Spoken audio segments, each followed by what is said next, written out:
You're listening to Shields Up, the Star Trek podcast from More Trek Media. Hello, welcome to Shields Up, the Star Trek podcast.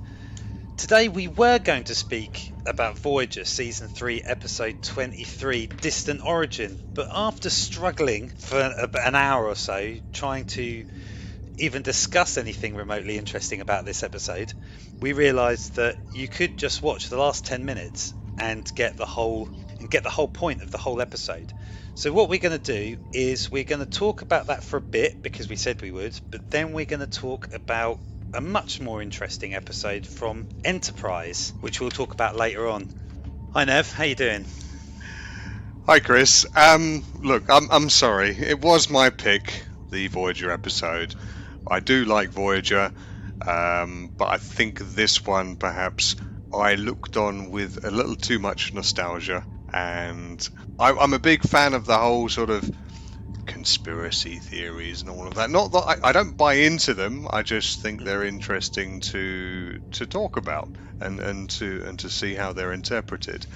But in this case, Benedict, fuck off. Right. What I liked about this episode, you're right, the conspiracy theory with the dinosaurs that evolved and left the planet.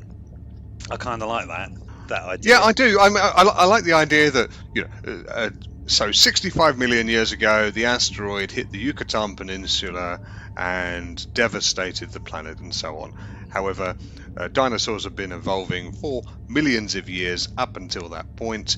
What's to say none of them had evolved intelligence and so on, and escaped, saw the danger and escaped the planet, and then 65 million years later, here we are. What evidence would we find of them? There is very little, if none. So, sorry, yes. Yeah, no, I was going to say, because Chakotay's talking to Gagan about it, isn't he? And they're saying that what if there was a small, or what if there was a landmass that was spared the destruction of that original meteor, 65 million years ago, and they continue to evolve, or they continue to evolve, not involve, evolve after that, and then another devastating thing come along, or they were going, mammals are coming quite dangerous, so they left the planet. Yeah, in terms of say the plates on the Earth, the continental plates and so on. Whole plates have subducted.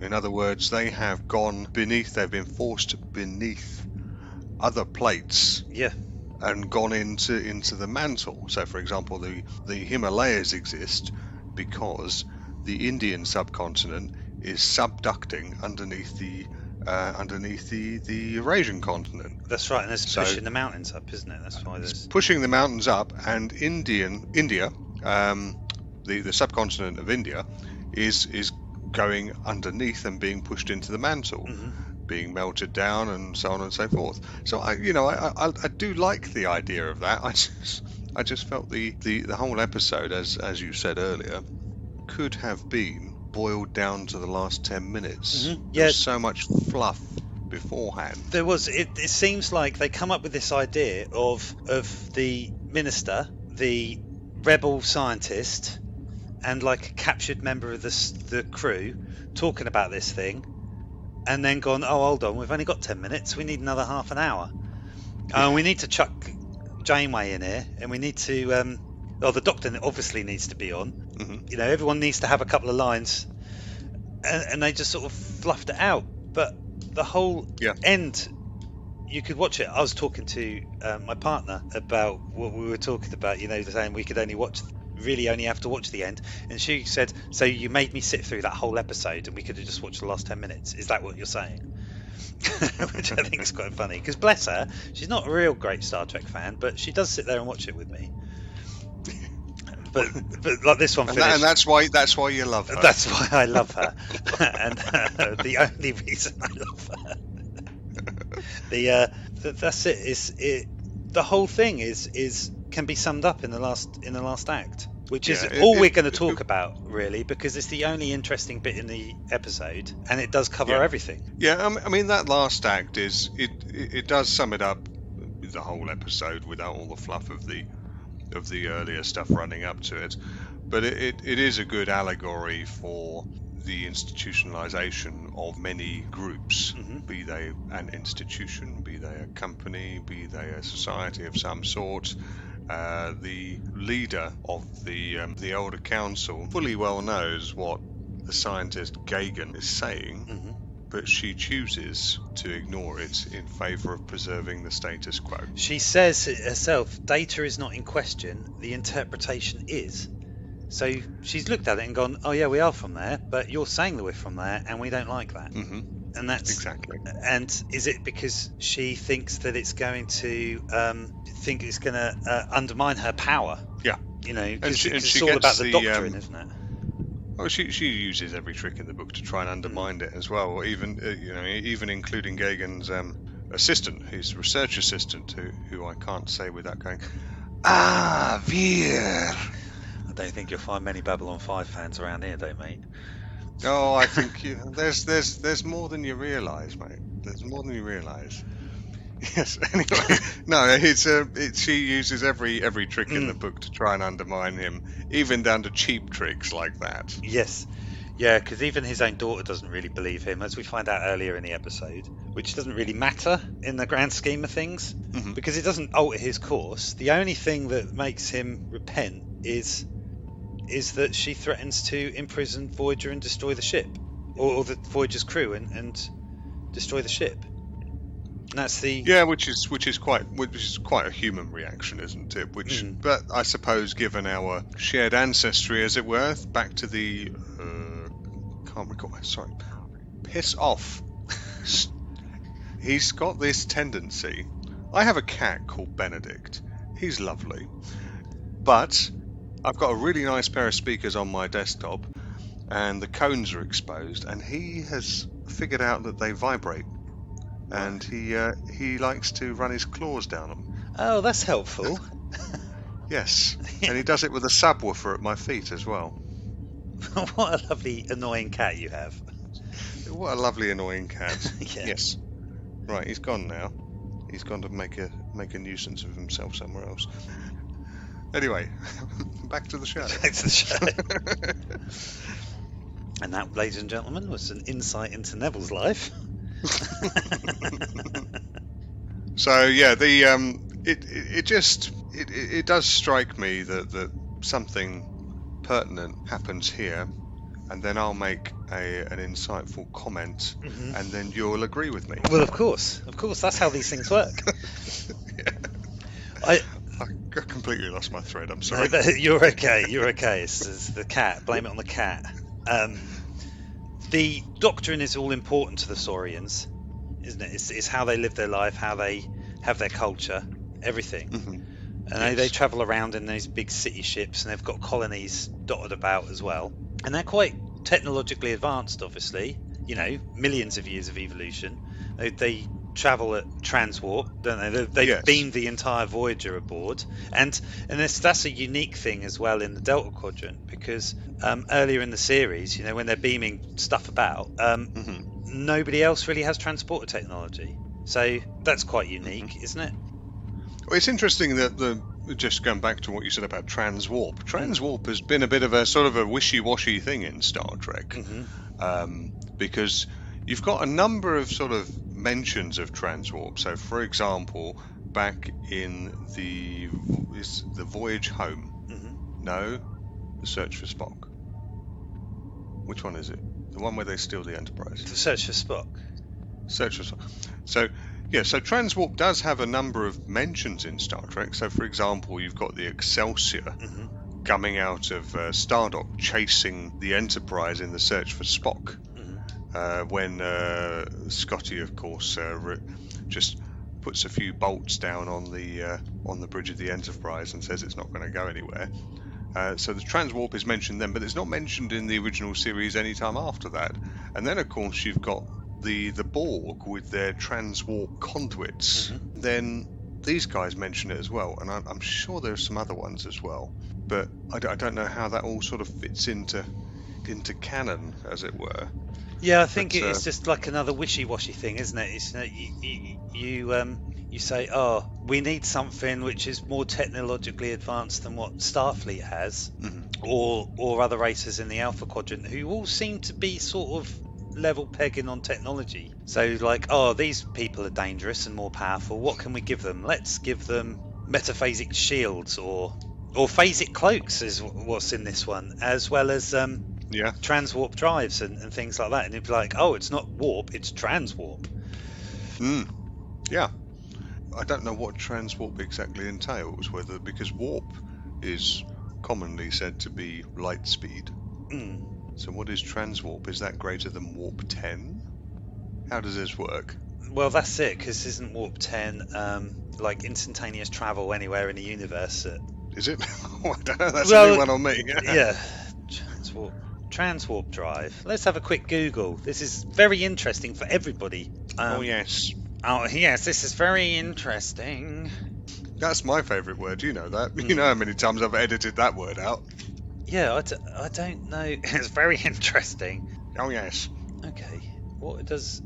Oh, While you're doing this, I really do need to go for a Okay, minute, so okay. I will be back, and then you can look up your transwarp drive on Google. Okay. I'll be back. So I've got a small cupboard in the hallway, and I walked past it, and Benedict just launched himself from behind it at me. Did he? He realised that my genes weren't working, so weren't working as far as what he intended to do, and so he kind of just then ran off. So right. Anyway, so I think what we'll do, we'll cut out all this shit about transwarp stuff. Transwarp shit. So, look, ultimately, I picked this episode because I was really nostalgic. I liked it. I liked the idea and stuff, and I hadn't seen it in years, and I thought this would be a great one to do. A great introduction to Voyager. I think I realise now it's not. So, after having a chat with Chris, we decided that we'd choose something else, and since it was my pick, I thought Chris hasn't seen Enterprise at all, and love it or hate it, there's been plenty of mixed reviews, love it or hate it, I chose an episode from Enterprise that I really enjoy, and I chose Season 2, Episode 23, Regeneration, because I thought this was a great introduction to the series. It's not part of the main story arc. It has all the classic elements of the original series, which is part of the reason why I really enjoy Enterprise. So it's got all the classic elements without being overly hammy, and it also ties into the overall greater picture of the Star Trek universe. So, Chris, you watched this. You've not seen Enterprise before. What are your first thoughts on this particular episode? You're right. I've not watched Enterprise before. I might explain that why sometime. It's got nothing to do with the fact that I thought, oh no, not another. It's not going to be Next Generation. I don't want to watch it. It's more of what was going on in my life at the time. I saw this episode, and I regret not watching Enterprise before now.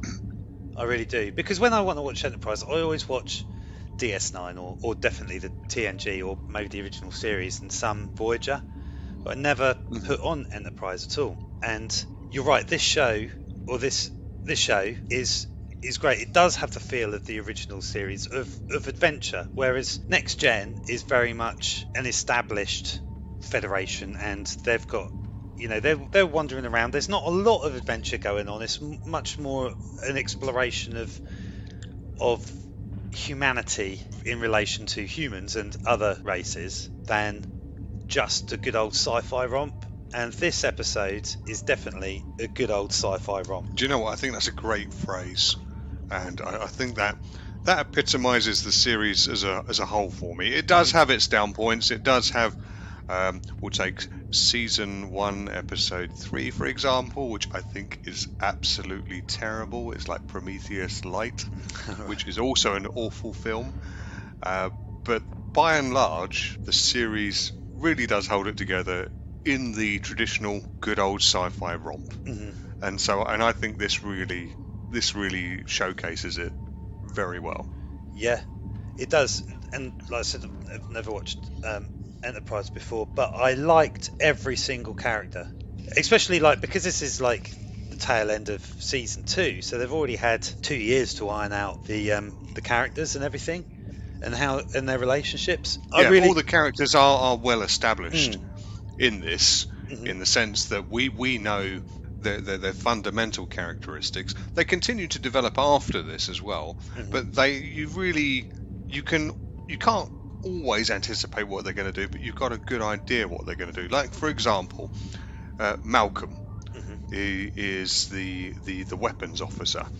He started out as a bit of a sort of, well, there wasn't really an awful lot of sort of definition for what he did exactly, but now his role has become more defined. He's definitely in charge of security. He's the one who developed the red alert, by the way. Is he? So, yes, he is. Yeah. So through a series of obnoxious sirens, which Picard would have loved, turn that damn thing off. I can hear it. So yeah, he developed that properly as well. And in this series, you'll hear in this episode they call it a tactical alert. But the effect is the same. I did pick that up when Archer was at the beginning when they were going after the shuttle. He says we'll go on here and then look out. Tactical alert as well, so they're going in expecting a fight. Yeah, so that was Malcolm that developed that, because they just kind of in the beginning went shields up, phase cannons ready, and all of that business. So, but yeah, Malcolm developed that, and that was all part of the development of his character. Same as with any series, really. Yeah, you're right. I did like the characters. I liked Archer. I was thinking, will I ever see him as anything but Sam Beckett? But now, I know. But he's great. I liked him in this. He is very much first and foremost out there to help. Yeah. And he is a captain as well. When it comes to it, he does. Yeah, as he makes the decision at the end as well, where he says there's nothing left on there for us to help. I like Sub-Commander T'Pol. I think she's cool. She seems very cold and factual, like when they're talking, if you're going to rescue these people, we've already had 2 people on board who have been infected by these things, or cybernetic creatures, and caused a bit of problem, and you're still looking for these. There's a danger to the Enterprise. He said, you should think we shouldn't help them. And T'Pol replies, I think we should destroy the ship. Yes, she does. Just straight away. It's like, these are a danger, and they'll be a danger to us. She is very, very Vulcan, which is, of course, appropriate. And she does come across as extremely cold sometimes, but she does have her character traits, and she does gradually, same as with Malcolm, evolve into her character, which is nice to see. Yeah. I'm looking forward to seeing it all. I am. So we start out on an icy planet, which transpires it's the Arctic, and we have a craft landing in the snow, and you've got a large debris field. Now this already throws up some controversy here. What is this debris field, Chris? Well, it turns out that the debris field is the remains of the Borg sphere that was destroyed in the film First Contact. Yes. I think that it's really stupid. Sorry, I can't pass this bit over. It's like they land in the debris field. There's massive amounts of debris everywhere. Like huge bits, and they're sort of looking around, and the guy goes, "I think this is the place." Stating the obvious. Also, what was a bit daft, I'm going to pick holes in it a little bit because, I'm going to. Is that debris has been there for 100 years, and it's not been found before. But yeah, we can map Mars accurately and see where the Perseverance lander has landed. We can see where the heat shield is. We can see where the deployment craft is as well. But for some reason we're not entirely sure where a 600-meter sphere has landed on Earth. That's right. Although I do have a little theory about that. Oh yes. Yeah, I think that Admiral Flores is the guy who sends them there. He knows there's something about that, and I think that he's taken the speech by Zev from Cochrane. You know, Archer talks about it later on, doesn't he? He says that that the first contact with Vulcans, you know, it was nearly stopped by these race of cybernetic beings from the future, but they were stopped by a group of humans also from the future. And T'Pol says something along those, but you know, Zev from Cochrane was known as a massive drunk and just made up stuff.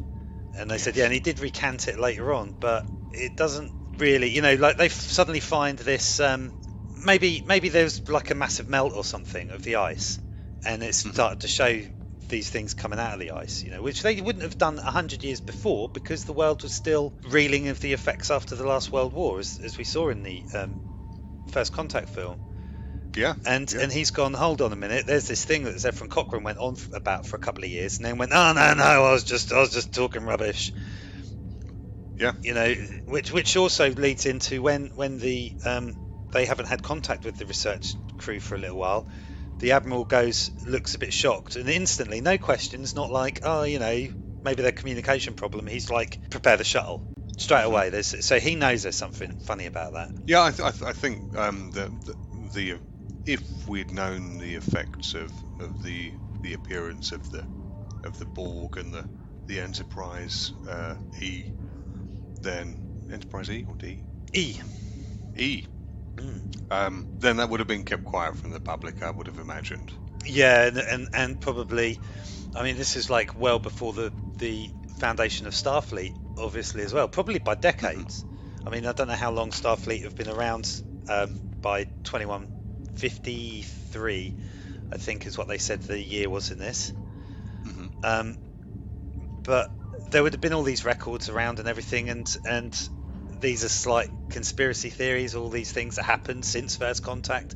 What's right, what's wrong, you know, what's a lie, what's just you know, just stories and things like that. But as the things are being uncovered, you know, all these stories are suddenly going, oh, hold on, these might have a bit of truth to them. I think somebody somewhere would have known. It is a bit. You're absolutely right. It's a bit silly. They turn up and go, "Oh, this must be the place," and there's this wreckage all around them. They uncover a couple of bodies. Yeah, our favourites, or one of my favourite villains, anyway, is the Borg. Yes, and this whole episode is a great tie-in to that as well. So, but I think from here, just to set it up, they uncover these bodies. We'll go into what happens and so on. But the whole premise of the episode, I think, it's based on the idea that we already know as viewers what they are. So I'm screaming at the telly, no, don't touch him! Don't! I was doing that as well. Just like, no, burn it with fire. Exactly.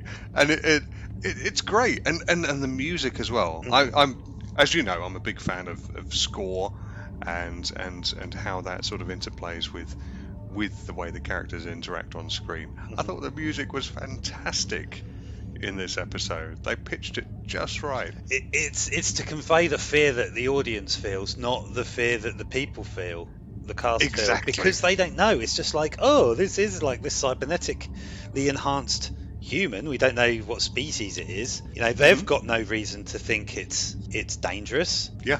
You know, like there's one of them who's like going, you know, like they're thawing out and, you know, oh, these nanobots, they're repairing the technology, the machinery and the cells. I think we should put them back on ice. And the guy goes, well, could that damage them? And they're like, maybe. And they're like, oh, we'll leave them here then. What's the worst that could happen? Yeah, Moninger says, go ahead, I'll be fine. Which for me is the equivalent of being in a horror film and saying, I'll be right back. That's it, yeah. or a cop film. I'm only 2 weeks to retirement. Yeah, exactly. Exactly. And you know something's going to happen. Go ahead, I'll be fine. I'm sorry, buddy. would you like me to write your obituary now? Or... Yeah, that's right. Oh, you might as well be wearing a red shirt, brother. Yeah, exactly. It's great. And when these things start going wrong, Moninger, who's left alone with them because he'll be fine, and the other two, Drake and Rooney, hear rifle shots and see flashes of light. And they hear a big scream as well, don't they? Where they're trying to... And a scream, yes. Well, they find a small warp signature, and they're like, "Oh, Yes. this technology is pretty cool." And they're like messing around with that, and then they hear the scream, and then they go running back, and there's the module that they're in has been destroyed. There's big gashes in the wall and everything. Yes. And and they find the guy on the floor with being assimilated. And it doesn't turn out too well for them either. No, good jump scare. Even though you know it's coming. I'll get the med kit. Turns around and there's like the beady eye of the Borg staring at her. Yes. And it's done really well because you don't see anything what they do. It's just that they walk in there, the place has been trashed, guy on the floor, and then you just see the other Borg standing there looking at the lady. What is her name? Did you say? Rooney. Yeah, and then it just cuts away. Yeah. Because we as I think it assumes that we as an audience already know what's going to happen. But if you don't, then it's still equally, it cuts away and you can pretty much guess that bad things are going to happen.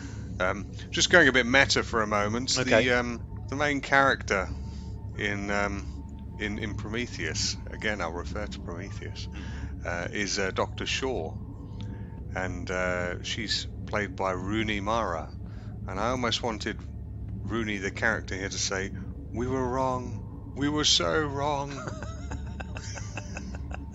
I think that would have been a stretch, though. It might have been a stretch, but I would have appreciated it. Well, that would have been good, though, wouldn't it? It was like, oh, it's all connected. Everything is. So, just in the run-up to this, did you see Rooney and Drake running back towards Moninger and trying to help him? Did you see how awesome that CGI was? Oh no, mate! I thought I was actually watching that they'd had a practical setup there. It was that good. I was almost fooled myself. Yeah. It was clearly, there were two bathrooms, so two toilets waiting at the end of that run. Yes. And clearly, they needed them. I blame it on the cold and the suits that they're wearing to keep them warm. That must have been it. Yeah, you're right. That was it. Yeah, silly me. That's got to be that, hasn't it? So, it's amazing. 2000s, was it 2000s? Yeah, special effects. I would have thought they might have been a little bit better than that, but well, it depends on the budget. When you got to go, you got to go, haven't you? Yeah. When was it? 2003. 2000s, early 2000s, wasn't it? Yeah. That is, like, it's a weekly serial. They can't really spend too much money on special effects. I mean, those bits of the Arctic were a little bit ropey, but the models of the ships, that was really good. I thought they were pretty good. Yes. Yeah. Do you know what the Enterprise itself? I really like that model, actually. I think that looks really good. It looks a damn sight better than Discovery. Well, as far as I'm concerned. Well, yeah. It is a really good looking ship. It's more akin to what a Star Trek ship would look like, whereas Voyager doesn't really. Discovery doesn't really look like a Federation starship, does it? A Star Trek starship. It's got the key elements. Oh, the big saucer section and. Yeah, but they're just sort of. It just feels a bit weird, doesn't it? Did you watch the credits of this? It's been a long road. No. No. Well, I think I've seen them before. Because don't they start out with like the planet, and then this is from memory from years ago. But it starts off with the ISS and then it just expands, and then you got the ISS. You got various sort of. Actually, it starts with the Enterprise, the ship, as in the sailing ship. Oh right, okay. and then there's a map that talks with Enterprise with a Z written on it, and various other bits and bobs, and then it sort of does clips of video of various astronauts, and then you've got the there's a space shuttle. I can't remember which one it is going. Probably up. the Enterprise. The Enterprise never flew. Did it not? Oh. No. So, fact of the week. Okay. The Enterprise space shuttle never flew. It glided off the back of the 747 carrier for testing, but it was never intended to go to space. Oh, well, there you go. It was merely a glide model. And the Enterprise itself is located. I'm trying to remember where she is. I think she's at the US Space and Rocket Center in. I think she's in Florida. I don't think she's at the Huntsville one, because the one I saw there I think was a mock-up. Right. But yeah, I think she's in Florida. But she was never intended to fly. She was merely used as a gliding test bed. Well, thank you very much for comprehensively putting me in my place there. That's my pleasure. Yeah, you're very welcome. You're very welcome. You're very welcome. Very welcome. Very welcome indeed. Yes. So going back, no, it's not Chris, the Enterprise, taking off in the credits. All right, yeah, we've done this bit, right? But no, I didn't watch it because I watched this on Netflix, and there is a helpful skip intro thing which I always do. I don't believe I've watched an introduction to a TV show in years. It's worth it because it shows us sort of the progression from the Enterprise sailing ship through to the Enterprise, including Zephram Cochrane's ship as well, up through to the Enterprise that is in this series. Okay. Although after a while you'll actually get used to the soundtrack and you'll start singing along. Will I? So probably it's best if you don't. It's been a long... Right, yeah, we're not even going to start that. Anyway, where were we? We were talking about Malcolm and Phlox looking over the data that Starfleet had sent the Enterprise about these cybernetic life forms. You know that's rubbish. What? We weren't talking about that at all. We were talking about it, and Malcolm is concerned that there was a bunch of scientists there, not just the three that we saw, but there were some other ones. That how were they overpowered if these people were armed? So he wanted to have a look to see the arm, if that had any weaponry in it. Oh yes, I remember now. Okay, let's carry on. So yeah, they were talking about the data that was received from these guys, and Malcolm wants to know if this scan of the arm is a weapon of some sort, and Phlox, of course, isn't so sure. No, it shows it doesn't show any sort of weapon technology in there, and Malcolm's concerned that how did they overpower the scientists if it wasn't a weapon, if it was just another arm, which is like they come back to that later on, don't they? With how the physical strength of the Borg or the species is incredibly enhanced when they become a Borg. Yeah, even with the sort of the proto-Borg, as it were, with the nano machines working in them, they're already making changes. Like, for example, Phlox talks about changes to the renal gland. That was he was talking about the binars, wasn't he? Because they were talking about Malcolm going, why would anybody put all this cybernetic stuff in it? And Phlox goes, well, would you have, if your heart failed, would you want a mechanical replacement heart, or would you rather die? And Malcolm goes, that's different. But it's not really. Once you start going, I suppose. It is different in the way that if it ain't broke, don't fix it. But it would also be the same as what Phlox was saying if what you currently had was not going to be sufficient to the requirements that the that the Borg would exert upon your body, at which point a replacement would be appropriate. Yeah. So I think it's situational in that sense. Yeah, he's talking about the binars where they replace the an organ of some description. Yeah, with some sort of calculator. I can't remember either, but yeah, he does.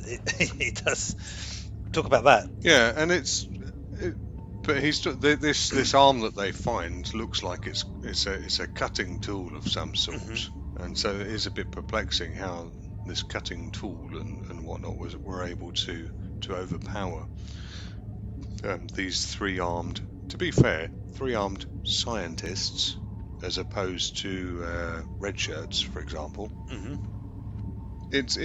We all know that the Borg enhance everything, and this sort of extends into when they're chasing this scout ship that they've acquired as well, because then we're talking about going the Admiral tells them the transporters left Earth at warp 3.9, and Tucker states, well, it can't do any more than 1.4. And for some context here, the Enterprise is Earth's very first warp 5 ship. That's quite funny, isn't it? Yeah, when you compare it to, say, TNG or whatever. So, but yeah, just for context, Enterprise is Earth's first warp 5 ship, and I don't think in the series they've actually ever done warp 5. In this one, they get to warp 4.9, and the ship is shaken apart. Yeah, or so it seems. Yeah, 4.9 is really pushing it, and because Archer says, I need you to squeeze every last bit, or I'm going to need you to squeeze a bit more out of those engines, Tucker. Tucker being the engineer, of course. Yeah, Trip is how he's known as. Trip, sorry, beg pardon. Yeah. Charles Tucker III. Charles Tucker III. Just a bit about Phlox. He's I know you've not met Phlox before, but I'd really like you to pay attention to him when you're watching the series, because in my opinion, and I'd like to know from anyone else who's listening if you disagree, in my opinion, Phlox is the glue that holds the whole crew together. He is a fantastic character. He's so good. He's so insightful. He's a bit socially awkward at times because he doesn't get what humans are up to. And he does have some quirky habits. But I think he's, as I say, the glue that holds the crew together. I really do like him as a character. I think I say that. I think ultimately Archer is, because he's the captain, and ultimately he is the focus. But without Phlox, he'd have a lot of trouble doing the same. I like Phlox. He is very clever, very sure of himself, but also ready to admit when he makes a mistake. Yes. Yeah, absolutely agree. Which you see all of that in this episode, where they've got those two Tarkalians that they rescue from, which were being attacked by the now heavily modified scientific transport ship, and they've already been infected and whatnot. And he goes, "Oh, they'll be fine. I don't think there's going to be much danger about it." And then after they inject him and beat up the security guard and escape from the medical bay, he very much changes his mind about how wrong he was. Yeah. He's as you say, he's not afraid to admit when he's wrong, and he's open to new ideas, and you see him learn through the series as well. You see him learn in this episode as well. Yeah, he does. Yeah, he's not afraid to make the decisions either. When he's infected, and the only way to he's found out that he's got to flood his body with Omicron particles because they'll destroy the nanobots, but he has to get them all, otherwise one will just continue the process. And I'm just wondering if his physiology, by being a what is he, a denebulon? He's a denobulan. A denobulan. The nanobots are having difficulty adjusting to his body because of his immune system. And I'm just wondering if, when he gets rid of all the particles using the Omicron particles, or he gets rid of the nanobots by using the Omicron particles, would a human be able to stand up to that sort of treatment physically? Would it kill him? Because he's already shown that he's previous to this episode, he's shown that he's got quite a different physiology and quite a bit more resistant than us, and it is quite clear that he is in pain when he goes into that machine. Yeah, because the machine which he's put into by a random red shirt. It was the guy who got beaten up by the other Borg. Was it him? Yeah, who got thrown across the room.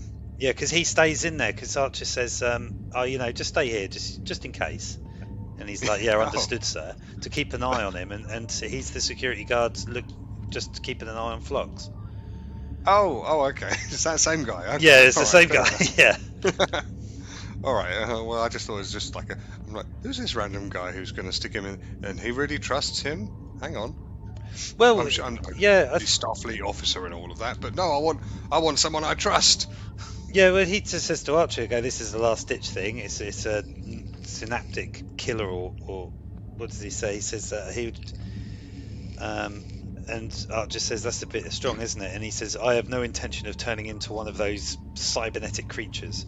It's a neurotoxic injector, so it would be the equivalent of him taking cyanide or something like that. Yeah, it'll kill him dead outright in a couple of minutes or a couple of seconds.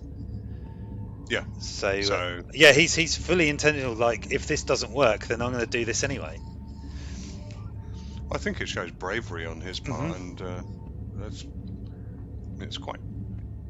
I think it shows a really decent side of him in the sense that he's a brave man. Yeah. Because is it like, I don't want to turn into one of them because I kind of like the way I am, but is it also, if I turn into one of them, I'm going to kill everybody else on this ship? I think it's probably a bit of both with him.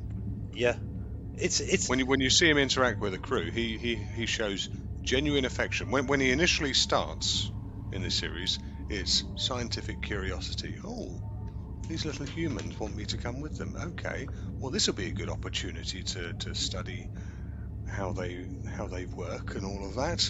But eventually, he becomes part of the crew.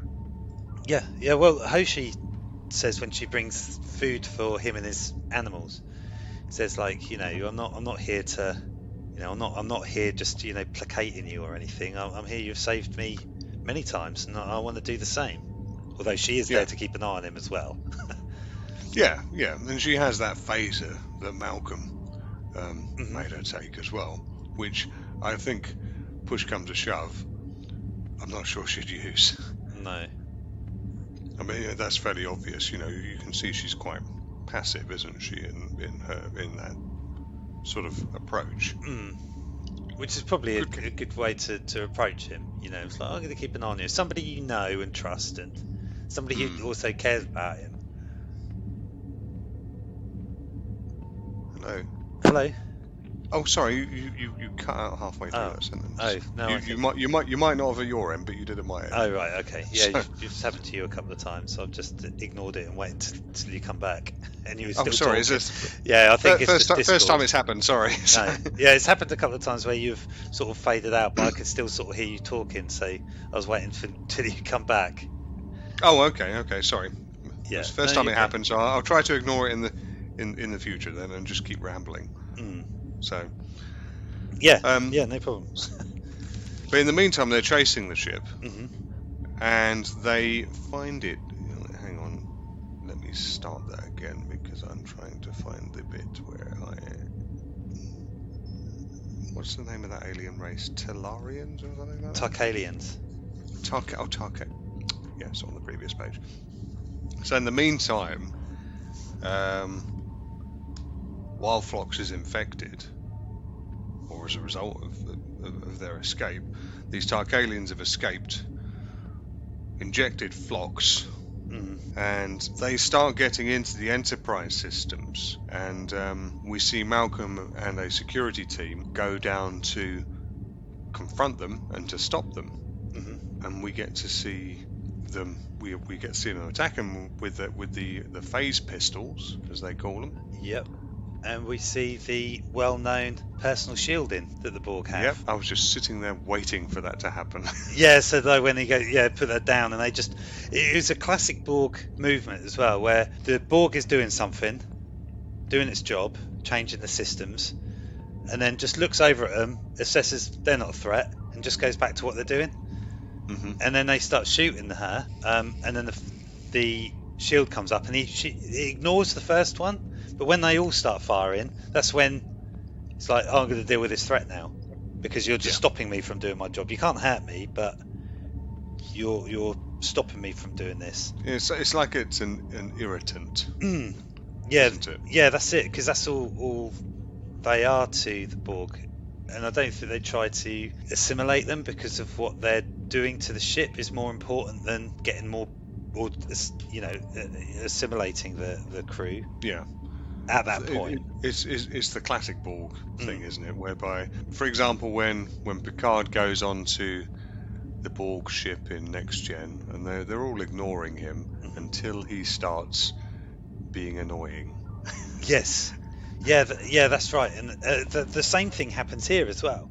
It's when they get closer to the when Archer and Malcolm are getting closer to the EPS conduit, and they're like, oh yeah, they shouldn't be here.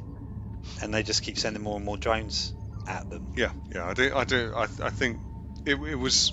If you've seen the Borg before, you know what's going to happen, but you just want to see how it plays out. Mm-hmm. And the tension is there, and I think they pitch it just right. And I think if you've not seen it before, or seen Star Trek before, I think you'd still appreciate what's going on. You might not know that they've just gone ahead and remodulated their personal shields, but you'll appreciate certainly that something awry has happened. Because it was like a rediscovery of what we saw in TNG with when they first met the Borg. And they had to discover that they're remodulating their personal shields. And obviously they've got Next Generation is technology 200 years advanced of what these guys have. They're not going to know that. They're just, like Malcolm says, yeah, we just need stronger phase pistols. He doesn't think about changing the modulation of them. He just makes stronger phase pistols to get through their armor. Yeah, and I think if he had talked about remodulating the frequency or whatever, it would have been a bit meta, and it would have cheapened it. That would have been a bit too Star Trek-y for this particular Star Trek, I think. That fits perfectly well in with Next Gen and Voyager and whatnot, because they're Star Trek-y Star Trek, aren't they? This is more adventure Star Trek, where this has more of the original series kind of feel to it. Yeah, that's right. And I really enjoy that. They blast the Borg into space to get them off the ship in the end. They do, and that was a tough choice, wasn't it? You could see it on Archer. He's just like, I don't really want to kill these people, because they're still Tarkalians, they're still people, but they're doing something to his ship. They're attacking his crew. He gets rid of them, mainly because he was talking to Paul about Zephyr and Cochrane, and he said like there was something about that he couldn't put his finger on, and he looked up the speech that Cochrane made at Princeton University nearly 100 years before. And he said, like, I was a big fan of Zephyr and Cochrane. I've read everything about him. I know all about him. And he had spoken about the true events about his first warp flight. He said that a group of cybernetic creatures from the future who had intended to enslave the human race, and they were stopped by a group of humans also from the future. And he's like, was it made up? And to Paul's, he had an overactive imagination. And nobody took it seriously, and Cochrane recounted the whole thing. Yeah, it was known for drinking as well, apparently. Yeah. But the similarities, he's like, the similarities and the current events are a bit too much for coincidence. So he's like, they can't be stopped. I've got to get rid of them. And what I was thinking about the Borg, they were in the ice, like technically dead until the machines woke up and started repairing for 100 years. Obviously too cold for the machines to work, to repair them. They're floating around in space until, they fall into a sun or hit by a passing comet or burn up in the planet re-entry or something. If Do we know, or do you think that they'll just float around and say they get picked up in 1,000 years? Would the machines come back online and repair them? Do you think? I think possibly, but they might go into some sort of hibernation. I don't know. It's just something I thought about when they were just floating around, because they seem to be able to come back from pretty much anything. It is possible, but I think the chances of them being discovered just floating there in Right, yeah, space, two very, very small specks in the infinite area that is space. Yes. Yeah, I think it might be a little fine that would happen. Yeah. However, we shouldn't completely discount the No. possibility, and this is Star Trek, and coincidences do happen. They do. They do. It was good. I do like the tie-in with Zephyr Cochrane and the First Contact film. Yeah, it does. And the way that it just sort of takes it, retcons it very slightly, but in a believable way. It doesn't force it. It's not unbelievable that when the Borg sphere went to Earth, that two would have survived. No, exactly. It's not unbelievable, and I do kind of like how they've done it, rather than just the Borg just appearing for no reason at all, and they are incorporating the wider Star Trek lore and universe even back to here, 200 years before that film took place. They did a good job, I think. Yeah, I think so too. It was believable. It had certain elements of the thing about it. I think they could have played up to those a little bit more. That might have been fun. But I think that they had a good premise, and especially for 45 minutes, I think they crammed a whole lot in there. Yeah, they did. There was loads. I enjoyed it all. I did enjoy it all. It had good pacing. There wasn't really anything rushed, I didn't think, or which slowed down the episode. Which didn't slow down the pace of the episode. None of it did, in my mind. Yeah, and I think it was paced well. I think it would cater well to people who weren't familiar with other aspects of the Star Trek universe. But then it also catered perfectly to those of us who are familiar with it, with things like Phlox saying, "Oh, I don't believe they're a danger to the crew," and we're going, "Yes, they are. You've got to shake him. Yeah, just kill them now." Space them. Just get rid of them. Yeah, that's right. And then destroy the ship when you see it. Well, but what I also liked about the transport that the Borg had stolen from Earth, is every time you see it, it's different. Yeah, with the green glow, and then there's various sort of growths and things, and it's got guns or not guns, but some sort of antennae on the front, which presumably are weapons when you look at when it's attacking the Tarkalian freighter. Yeah, I like that development as well. Just showing how rapidly that they can change it. And when Trip is talking about the warp speed. Yeah, how rapidly. Yeah, they go, let's just hope they haven't done their weapons as well. Do you know what? This episode, for me, is everything TNG conspiracy should have been. Yes, you're right. I know. You are right. This would have been great if they'd have done it. Like the Borg just rock up. There's 2 of them at the beginning of this episode, and then there's 27 of them at the end. It would be good if like the Borg. Yeah, conspiracy. It was just like one Borg, and they're not fully changed, taking over, and then all of a sudden they just assimilate everybody in one go, and there's nothing there to stop them. It would have been much better if conspiracy had been, rather than little space worms living in your body. If red dwarf space worms, red dwarf trapdoor space worms. Oh yeah. Yeah, if there was a small enclave of Borg sitting there manipulating everything as they're slowly taking over Starfleet. Yeah, and the thing that really sort of hammered it home for me was the ending, in terms of why this is what conspiracy should have been. I know you liked conspiracy. I do like it, but the ending for this is the same as the ending for conspiracy. They're sending out a message.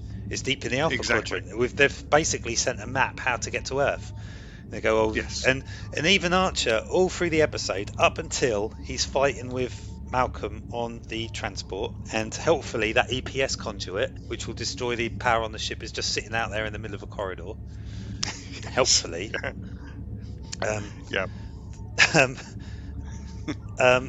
He's gone from being concerned with the loss of life to, I want to take these people home, is what he says when he's talking to Paul earlier on, to saying there's nobody left alive on this ship, to we've just postponed the invasion till the 24th century, and that's a big step to take, I think, from going, we've got to help these people if we can, to they're going to invade us. Yeah, it's he makes a very difficult decision in concluding that these people are beyond help, which is a difficult decision for him to make. Yeah, because he is at heart an humanitarian.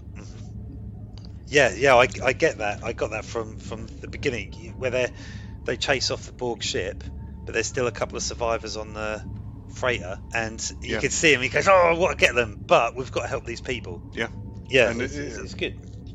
T'Pol is very much his logical side. She's a good foil to him, and she tells him straight what needs to be done, but then his heart gets in the way. Yeah, it's the help people part of his character.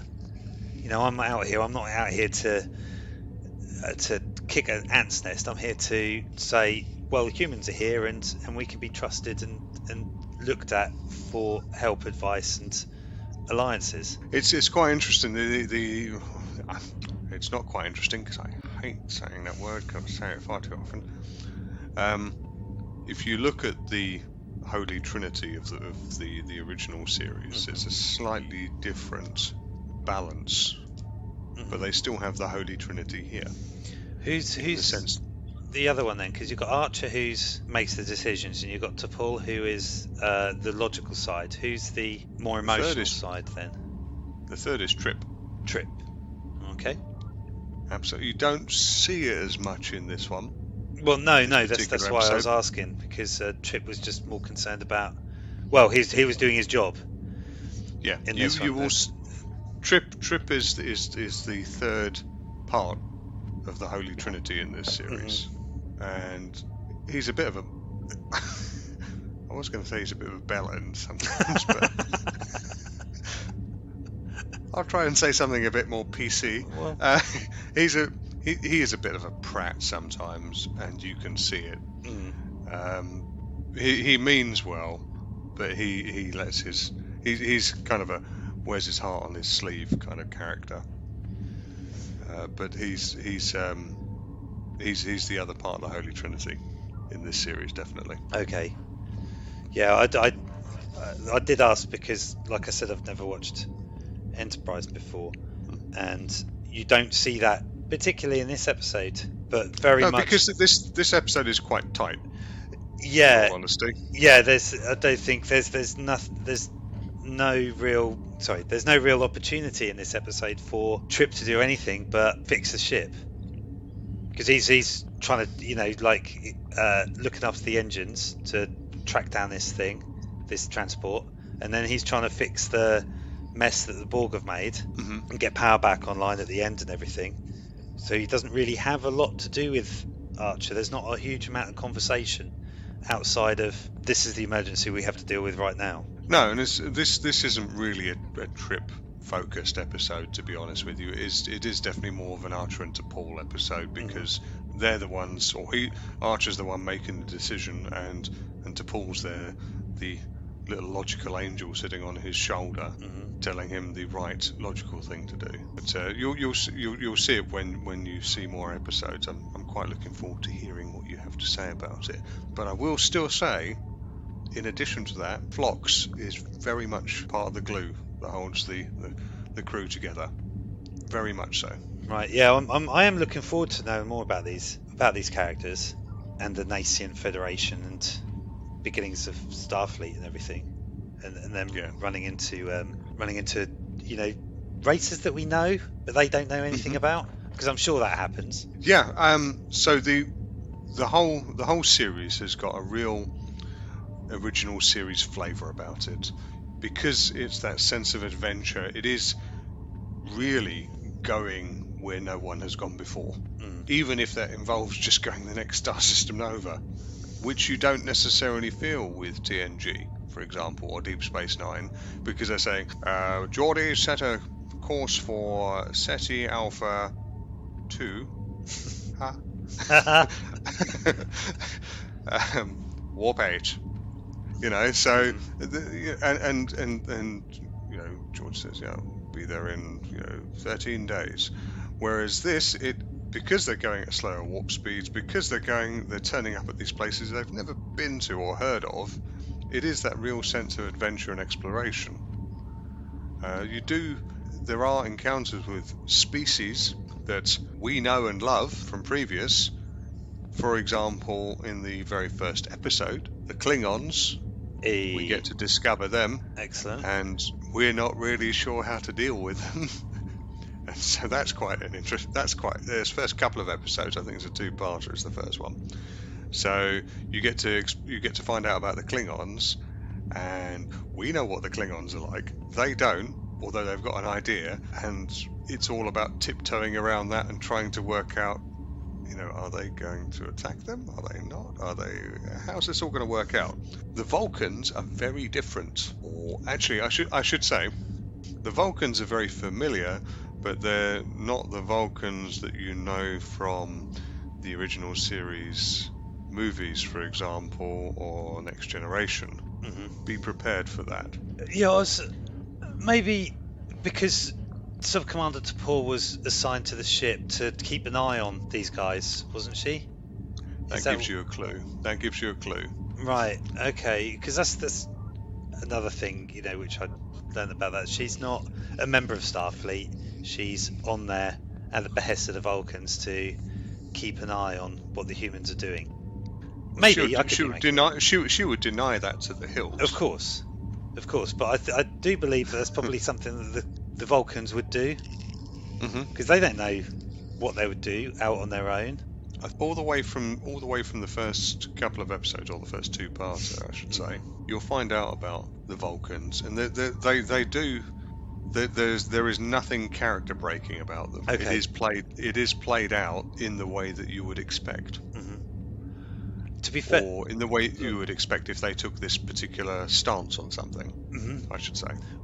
We got to think that for pretty much every Vulcan that we've met before in Starfleet, or in Star Trek, have been officers within Starfleet. I mean, Spock is a Starfleet officer. So was Savick. So was Tuvok.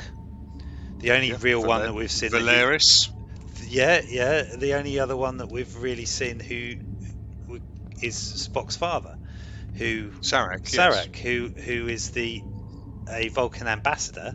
So he would be somewhat different to a normal for Vulcan who would have gone through to the Science Academy, because he would obviously, I think, being an ambassador, he would be more open to be not as Vulcan because of his role as an ambassador.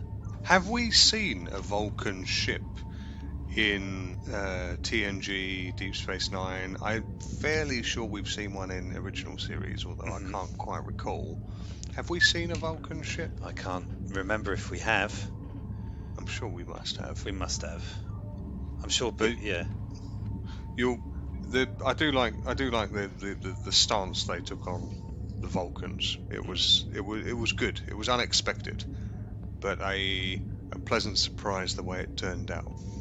Yes, I'm looking forward to seeing it. Yeah, just not episode 3. It just makes me angry. Does it? It does. Okay. I'll have to watch that sometime then. I'm going to find what the name of it is. Just so if you suggest it, I say, no, we are not doing this one. Okay. Because I will go on a rant. Will you? Oh, you're probably... Episode 3, Strange New World. Right. No. Okay. No. No. No. Just to be clear. Unless you want to hear me go off on one. No, it's fine. Right. Good. I'm glad you enjoyed that. I did. I'm glad I got to introduce you to the series as well. I'm sorry you didn't see it before. I understand there are reasons, but I'm glad you finally discovered it, because it is a good series. With its bad parts, with its dud episodes, warts and all, it's a good series, and it's a good original series romp for the most part. Yeah, I agree. Like, all of Star Trek has some good bits and some terrible bits. I think that's just the nature of any TV show. But because I particularly like Star Trek, the lows are particularly low when you watch them. Like you were talking about that episode, it's just absolutely diabolical, and I'm never going to talk about it or never going to watch it again. You have that in you have to go watch it. You have to. Well, of course, I'm going to watch it. You'll see what I'm talking about. Yeah, I mean, like, we look at the Voyager episode we were going to talk about. Yeah, I know. I'm sorry. No, that's fine. I mean, I haven't watched Voyager since it was first aired, and because like when I want to watch Star Trek, I always watch Next Gen, because that was the one that really got me into it as a fan, not a well researched fan about the whole thing. But I do think this show is great, and this episode as a introduction into Enterprise, it'd be a really good one to show them. You'd be like, oh, I don't know if it's any good or anything. You just show them this. It's got everything. If you go, oh, I only like Next Gen, you'd be like, well, you've got the Borg in it. You've got all this awesome stuff, and it's a good pace. And everybody all the characters are really good. I really enjoyed them. I got a feel for who they are in this episode from never watching the series before. Yeah, and you've got also, without it being blatantly obvious, but you've got also ties into the overall story arc. So, for example, the connection to First Contact as well. Yeah, and I think when you described Phlox earlier, I think you pretty much nailed him. So, which is great that he conveyed all of that, or the actor conveyed all of that, in just one episode. Yeah, and Archer's moral stance, I think I got a good grasp of, but also the decisions that he'll make, even though they pain him to do it, it's the right choice to make, and he's going to live with that, regardless of whatever other people think of. Like T'Pol is like, just destroy them because they're a danger. They shouldn't be here. They're going to take over the ship, blah blah blah. And he's like, no. And even when he has the ship destroyed at the end, it's still a decision that he doesn't like making, and that comes across very well. I really enjoyed this episode. Good. I'm glad you did. This is one of my favourite episodes of the season 2. So I think it really, as I said, it's standalone as well. It's not involved in the overall arc, and I felt it was a good introduction. So I'm really glad you liked it. So that said, what are we looking at for next week, Chris? Got a great one. You're gonna love it. I'm not so sure with that tone of voice. We're gonna go to do our first episode of Deep Space Nine. Okay. Oh yeah, I don't like this laugh. It was nominated. This particular. It's got Ferengi in it, hasn't it? And then it's got a Ferengi in it because Quark's in it. Oh well, okay. As long as it's Quark, that's fine. Yeah, right. It's not. I'm not going to purposefully choose a Ferengi-centric one, But this particular episode was nominated for an Emmy Award for best hairstyling in a series. What, in Star Trek? No. Seriously? Best hairstyling in a series. In 1993, this episode was nominated for an Emmy Award for the best hairstyling in a series. I find this very hard to believe, but go on, hit me with it. In 2015, Binge Watching Guide for Star Trek Deep Space Nine by Wired recommended skipping this episode. In 2016, fans at the 50th anniversary Star Trek convention voted this episode as the worst episode of the series and the 8th worst episode of the Star Trek franchise overall. We're gonna be winding me up. No, I'm not. We're gonna do this. It is an episode from season 1, episode 10. It's called Move Along Home. Was this nominated just above my recent pick of Distant Origin? No, well, you looking back on that one with rose-tinted glasses and a bit of nostalgia. This one, we're going in feet first with, this is the worst episode of Deep Space Nine. Avery Brooks said that it was one of his 2 least favourite episodes that he had done of Deep Space Nine. Come on. Yeah. Seriously? And this is a pre-beard Cisco. This is pre-bald beard Cisco. Oh, jeez. So the episode, so I'll give you a brief synopsis. It's I don't want one, but you're going to give it to me anyway. Yeah, I am. A group of aliens from the Gamma Quadrant, known as the Wadi, pay a visit to the Deep Space Nine. They challenge the bartender Quark to play a board game in which the lives of the crew appear to be at stake. Episode is widely regarded as one of the worst of Deep Space Nine. Oh God, okay. I think it will be fun. Ladies and gentlemen, next week, for your delectation, Deep Space Nine, Season 1, Episode 10, Moving Home. The worst, or at least one of the worst episodes, as voted by the 2016 Star Trek Convention. Episodes of the entire franchise. Yeah, whether the 8th worst episode of the entire Star Trek franchise. I should never have asked, should I? No. I'm not even drunk. I don't know why did I... Okay, well, you know... I wish I were at this point. Yeah, I could forget it. It'll be fine. Oh, great. Okay. Mm-hmm. Well, all right. And with that, thank you very much for listening.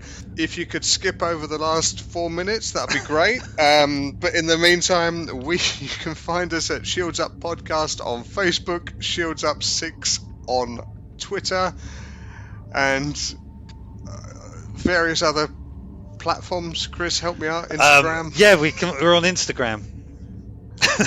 But I can't remember the name. It's probably Shields Up Podcast. It's probably Shields Up Podcast. Just look up Shields Up Podcast. You'll find us. So, thank you very much, and we will speak with you next week. Goodbye. Goodbye.